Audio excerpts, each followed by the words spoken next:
Profesor, ¿cuándo nació la literofilosofía que usted inventó? Siéntese, querido estudiante, y me hace el favor, ¿cómo se llama usted? Yo soy nuevo profesor, me llamo Andrés Bustamante Ley. Ah, muy bien, Andrés Bustamante Ley, siéntate, querido estudiante. Bueno, que mis alumnos mismos podrían decirte cuándo nació. Nació precisamente en el momento que dijimos que Adán era el hijo de Caín. Y quedaba lo mismo porque Caín también podía ser el padre de Adán. Y nació de una equivocación para que de una equivocación naciera una cátedra y de una cátedra naciera una verdad y de una verdad nacieran tres cátedras. Y por eso la literofilosofía dentro de la rama de la teofilosofía no permite ninguna clase de equivocación, porque se van buscando, igual que la ciencia, de cada cuestión, que se falle de cada cuestión que no dé verdades hasta que se llega a una verdad. Y por curiosidades y coincidencias y circunstancias, por ejemplo, el inicio de la penicilina, cayó una araña. Había tanto tiempo buscando una verdad y la araña que cayó dio una idea y eso va el cerebro. La única manera de que no exista filosofía, que es la que engendra la teología, y no puede existir si no existe cerebro.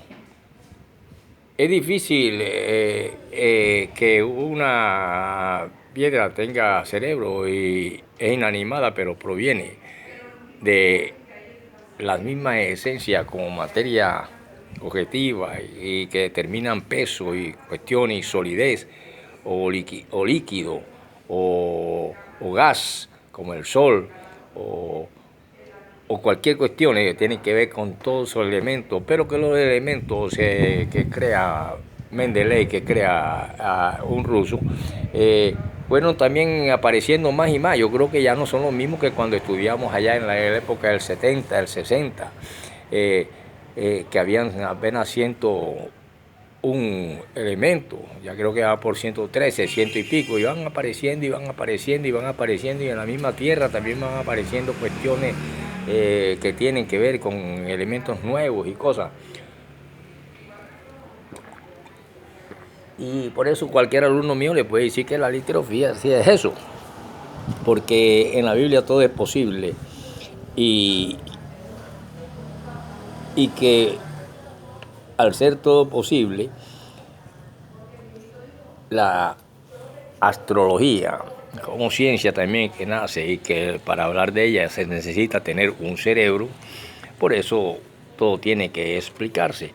Por ejemplo, yo le digo a cada uno de ustedes, y no estoy hablando como un Nietzsche ni como nadie, que habla, por ejemplo, con Nietzsche diríamos que hablar del rebaño en la tierra, cuando le estoy hablando de los seres de fuera, que también necesitan alimentarse, y que no es ficción o no es realidad o es ambas a las vez.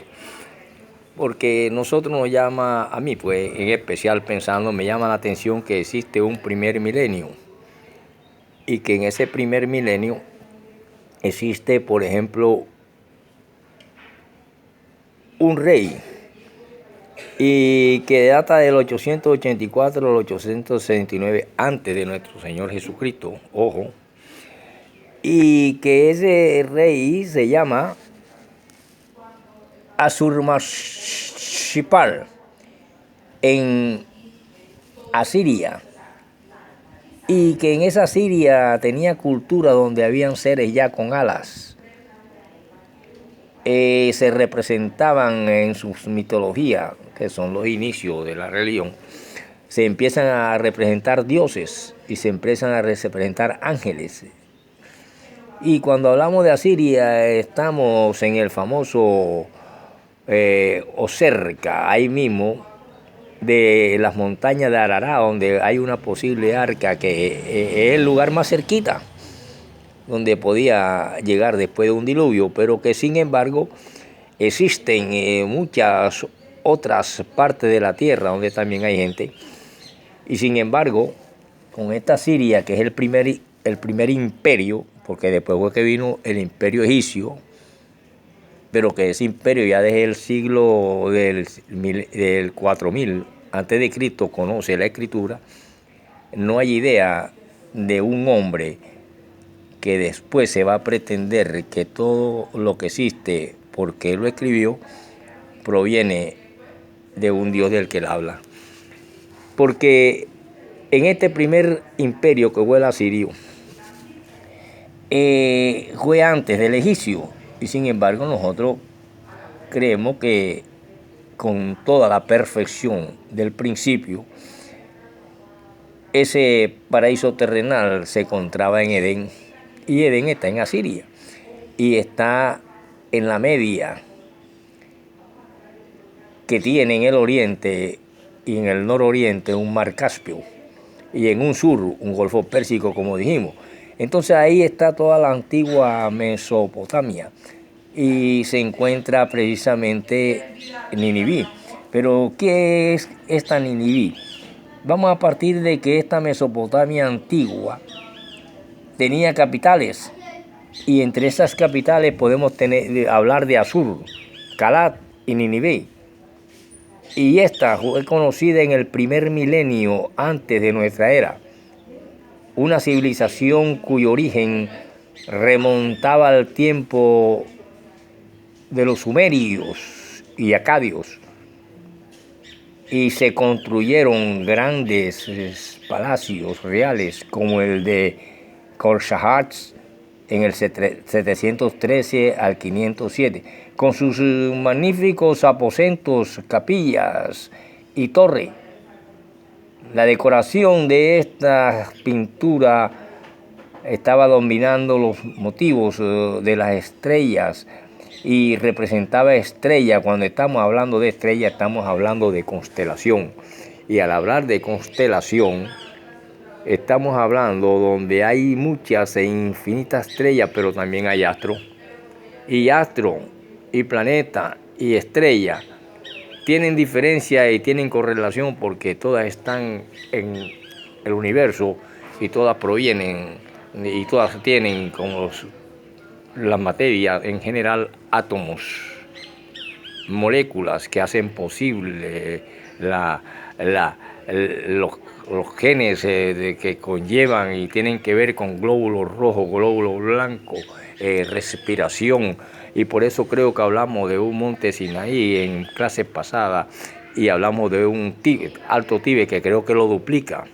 Mientras uno tiene 2.500 metros, o 1.600, 800, algo así, el otro lo duplica y lo pasa casi para llegar a un tercero. Y sin embargo, en esas alturas se pueden transformar la circulación de la sangre y la respiración. Y por allá creo que estuvo también Calimán. Algunos dicen que Jesucristo, que pueden pasar días sin respirar.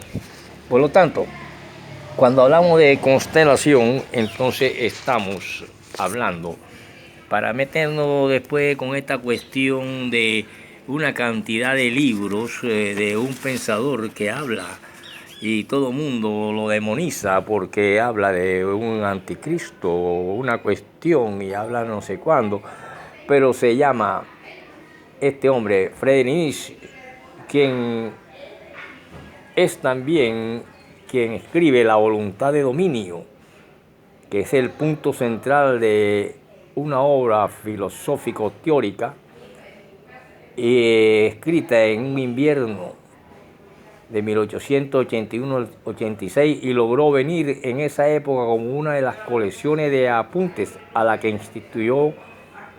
intituló él como La voluntad de dominio.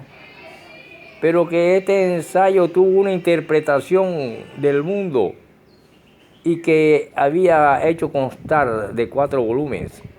Por lo tanto, se fueron reformando hasta convertirse en un ensayo como una transmutación de todos los valores. Allá para los años de 1886, Este trabajo fue interrumpido durante varios meses para escribir un prefacio, o mejor digamos, a una nueva edición de todas sus obras, y cuando se recogen muchas obras en una, o varias, no todas, se llaman obras escogidas. Por ejemplo, vamos a hacer un libro de obras escogidas de García Márquez, podemos coger unos 4 libros, 5 libros, 6 libros, pero eso no quiere decir que hasta ahí llegó el autor. Siguen apareciendo otras obras y siguen apareciendo otras obras escogidas. Por lo tanto, él tenía también un libro llamado Guy Shepherd, que se hizo más o menos allá en enero de 1887, y aquí reanudaba su trabajo. E incluso la misma voluntad de dominio llegó a tener otro nombre, como una transmutación filosófica, y que al hacerlo tenemos que ver también que si un libro gana unidad y coherencia, nadie puede rechazar ni una sola página del informe de la cantidad de cuestiones y pensamientos de un autor. Por eso, cuando apareció el pensamiento fundamental desarrollado en la voluntad de dominio, hay alguien de la misma era llamado Schubert, que es una metafísica de la voluntad, mientras el otro, natural, que es natural, sus obras, ve que hay aquí un distanciamiento entre Schubert y Nietzsche, que era el antiguo maestro, y que aquí vemos cómo el autor de esta Zaratustra, obras que se encuentran en Obras Escogidas, no puede nadie negar que hay una genealogía y hay una diferencia, y que está relacionada ambos o ambas con la esencia de la vida, donde reside el impulso voluntarista. Por eso Schubert estudia monstruosidad cósmica que se convierte en tormento de los organismos vivos, y por lo cual fatalmente se encamina hacia el ascetismo nihilista, hacia el nirvana búdico, mientras que en el discípulo rebelde la voluntad es la fuerza mágica que nos ha de conducir a un hombre superior en todos los aspectos, no solamente como lo queremos interpretar de fuerza, bestialismo, sino también inteligencia, voluntad. Y no les estoy diciendo que somos un rebaño sembrado, y que también esto podría ser una teoría teofilosófica o literofilosófica como la inventada por el profesor Redeira, porque es la única manera de hablarles que cuando existe, y conocemos en la actualidad que los astrónomos emplean las letras del alfabeto para indicar la luminosidad de las estrellas, la más luminosa de todas, constelación, y de cada constelación ellos señalan las estrellas luminosas y las menos luminosas. Y hay en todas esas constelaciones, ojo, que le dije que investiguen astro, planeta, asteroides, meteoritos, etcétera, que tenga que ver con el cosmos. Por lo tanto, no estoy creyendo o tratando de dar definiciones con la literofilosofía de cómo, pero estoy filosofando. Y estoy dando a mis alumnos habilidades de cómo se debe pensar y cómo se piensa cuando tenemos letras en la mano. Porque cómo es posible que si existe un hombre que no ha nacido, vamos a tomar como ya real, objetivo y verdadero la historia de un pueblo, con su fantasía, sus cuestiones, sus mitos, fábulas, leyendas, como que ya es la verdad absoluta e irreversible. No estoy tumbando los pensadores anteriores ni nada de esas cosas. Sencillamente he creado la literofilosofía y tengo que ver pensadores filosóficos. Y podemos hablar de muchas obras de Friedrich Nietzsche. Y en literofilosofía nos enseña a entender más a estos pensadores y sus libros. Por lo tanto, sí tengo un pensamiento filosófico realmente natural, y propio y original. Y de esta manera le puedo decir que existe el alfa, el beta, la gamma, la delta, el león, zeta, eta, teta, iota, kappa, delta, mil, ni, xi, omicron, pi, rho, sigma, tau, epsilon, phi, yi, pi, omega, y que todas estas letras representan en una gran constelación según la astronomía.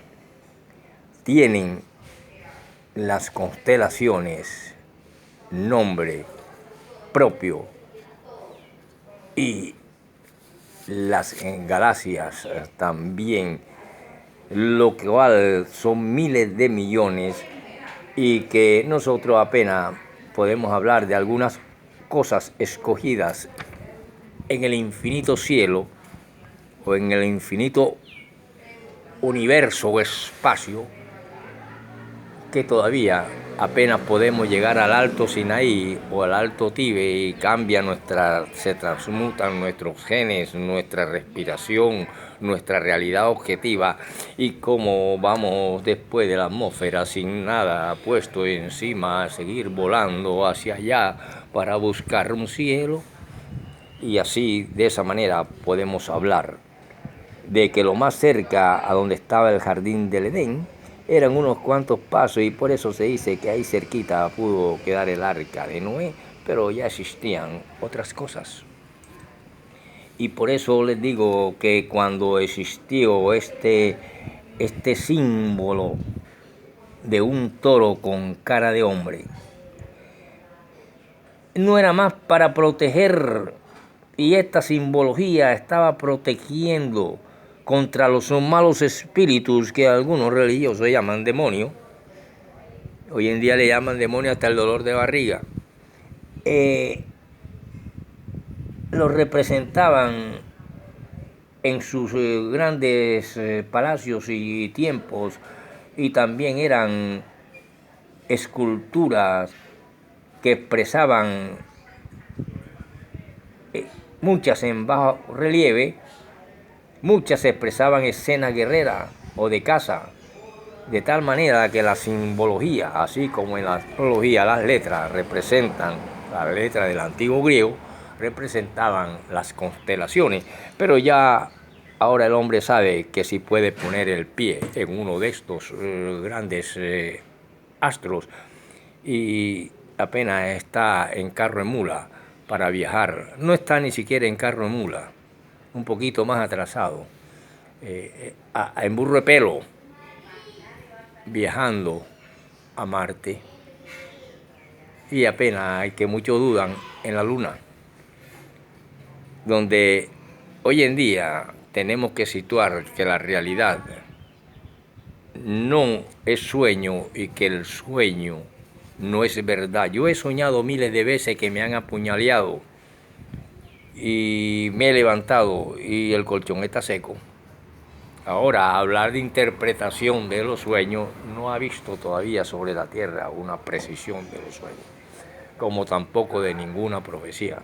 Continuaremos en la próxima clase con el profesor Robinson Ferreira en literofilosofía, y así, querido estudiante nuevo, mis alumnos pueden responderle esa pregunta: ¿qué es literofilosofía? O me la investigan. ¿Y cuándo nació? Creo que nada más lo tiene YouTube o lo tiene el momento, la hora precisa, porque hasta yo mismo con tanto pensamiento no puedo decir la literofilosofía nació el día tal y cual. Solo sé que cuando se dijo que era posible que Caín fuera el padre de Adán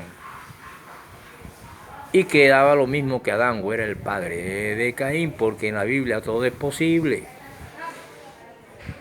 Continuaremos en la próxima clase con el mejor profesor del mundo, Robinson Ferreira.